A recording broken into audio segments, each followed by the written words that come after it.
சீரியல்களின் full எபிசோடுகளை Sun டிவியில் ஒளிபரப்பான உடனே எக்ஸ்க்ளூசிவாக சன் நெக்ஸ்டில் மட்டும் ஃப்ரீயா பாருங்கள். பாட்டி, ஏன் என்கிட்ட ஒரு வார்த்தை கூட பேச மாட்டேங்கிறீங்க? ஐயோ, உன்கிட்ட என்னத்தம்மா பேசுறது? ஏதாவது பேசுனா நீ உடனே கோர்ட்ல போய் கேஸ போட்டுருவேங்கிற பயம்மா. பாட்டி, அப்படியெல்லாம் இல்ல. நான் ஏதோ ஒரு வேகத்துல அப்படி பண்ணிட்டேன். அதுக்காக உங்க எல்லாரும் மேலயும் எனக்கு வெறுப்பெல்லாம் இல்ல. ஏன் பாட்டி இன்னும் என் மேல கோவமாவே இருக்கீங்க? ஏமா, நீ பண்ண காரியத்துக்கு கோவப்படாம உன்னை கூப்பிட்டு கொஞ்சிக்கிட்டா இருக்க முடியும்?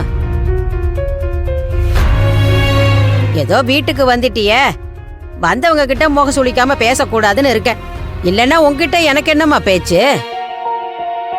வா அர்ச்சனா, வாசிவா. மாமா, எதுக்கு நின்னுட்டு இருக்கீங்க? உட்காருங்க. ஈஸ்வரி, முதல்ல அவங்களுக்கு குடிக்கிறது இல்லப்பா, பரவாயில்ல இருக்கட்டும். ரொம்ப தேங்க்ஸ் பா. நீங்களாவது என்கிட்ட இயல்பா பேசுறீங்களே. இதுல என்னமா இருக்கு? ஒண்ணு மண்ணா இருந்த அண்ணன் தம்பிங்க, மாமா மச்சானுங்க, அவங்க எல்லாரும் சண்டை போட்டுக்கிறது இல்லையா? எல்லாம் கொஞ்ச நாளைக்கு தான். அதுக்கப்புறம் எல்லாம் சகஜமாகி எல்லாரும் கூடி கொலாவிக்கிறது இல்லையா? இந்த பாருமா, கேக்குறேன்னு தப்பா நினைக்காதீங்க. போன வேகத்தோட திரும்பி வந்திருக்கீங்கன்னா ஏதோ ஒரு காரியத்தோட தான் வந்திருப்பீங்க. என்ன காரியம்? எங்கிட்ட இருந்து ஏதாவது ஆகணுமா? அப்படியெல்லாம் ஒண்ணும் இல்லப்பா. வீட்டுக்கு போய் தனியா இருந்து யோசிச்சப்பதான் நான் செஞ்ச தப்பெல்லாம் எனக்கு புரிஞ்சுது. இருந்தாலும் நான் இவ்ளோ நாள் இந்த வீட்டுல தான் இருந்திருக்கேன். இந்த வீட்டு சாப்பாட தான் சாப்பிட்டிருக்கேன். என்ன நீங்க உங்க பொண்ணு மாதிரி கல்யாணம் எல்லாம் பண்ணி வச்சீங்க. என்னமோ தெரியல, திடீர்னு கிறுக்கு பிடிச்ச மாதிரி ஆயிடுச்சு. தப்பு தப்பா நடந்துக்கிட்டேன். உங்க இடத்துல இருந்து பார்த்தா நான் பண்ணது எவ்வளவு பெரிய தப்புன்னு இப்பதான் உணர்றேன். ரொம்ப வருத்தமா இருக்கு. உங்க எல்லார்கிட்டையும் மன்னிப்பு கேட்டுட்டு போலான்னு வந்தேன். அதுலயும் குறிப்பா செவந்தி கிட்ட மன்னிப்பு கேட்கணும் தான் வந்தேன். ஏதோ கோவத்துல செவந்திய நிறைய தப்பா ட்ரீட் பண்ணிட்டேன். சரி, பரவாயில்ல, விடுமா. வா அர்ச்சனா, வா சிவா. அக்கா, என்ன ரெண்டு பேரும் திடீர்னு வந்திருக்கீங்க? வேற என்னம்மா, அர்ச்சனாவுக்கு இப்பதான் எல்லாம் புரிஞ்சிருக்கு. அதான் உங்ககிட்ட மன்னிப்பு கேட்கலான்னு வந்திருக்கு. ஆமா செவந்தி, நான் உன்கிட்ட பேசினதுக்கெல்லாம் என்ன மன்னிச்சிடு. உன்னை ரொம்ப தப்பா நடத்திட்டேன். நைட்டெல்லாம் தூக்கமே வரல.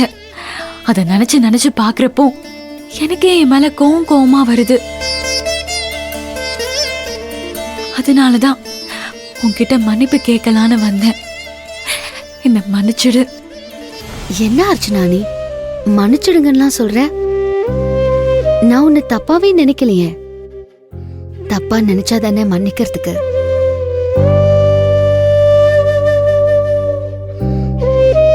சொல்ல போனா நான் தான் உன்கிட்ட மன்னிப்பு கேட்கணும். நிறைய விஷயம் உன்கிட்ட இருந்து மறைச்சிட்டேன். ஏதோ ஒரு சூழ்நிலை, அதுக்கப்புறம் கோர்ட்ல கூட நானும் உன் மனசு கஷ்டப்படுற மாதிரி நிறைய பேசிட்டேன். எனக்கு கூட வீட்டுக்கு வந்ததுக்கு அப்புறம் ரொம்ப கஷ்டமாயிடுச்சு.